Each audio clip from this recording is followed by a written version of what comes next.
ఎన్ని కోటాను కోట్ల మంది అయినా కానివ్వండి, నమ్మి దుర్గా అమ్మా అన్నాడు అనుకోండి, అలా అన్నటువంటి వాళ్ళు ఎన్ని కోటాను కోట్ల మంది అయినా సరే వాళ్ళ యొక్క భీతిని, భయాన్ని ఆమె తీసేస్తుందట.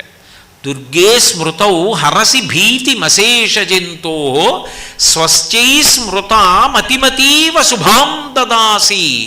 ఆయనకేం కష్టం లేదు, ఆయన సుఖంగా ఉన్నాడు, హాయిగా ఉన్నాడు. ఆయన అమ్మని తలుచుకోకుండా ఉండడు. అందుకని ప్రతిరోజు అవకాశం ఉన్నప్పుడల్లా అమ్మా దుర్గా దుర్గా దుర్గా అంటూ ఉంటాడు.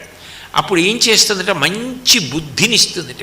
ఆయన కీర్తివంతుడు కావడానికి ఆయన యందు అట్లా ఆలోచన దొంతరులుగా ఎన్నో మంచి శుభ సంకల్పములు చేయించి వాటిని కార్యములుగా మార్చగలిగిన దక్షతనిచ్చి ఇన్ని చేసిన వాడన్న కీర్తిని కట్టబెట్టి యశస్విని అవుతుందిట. అమ్మవారి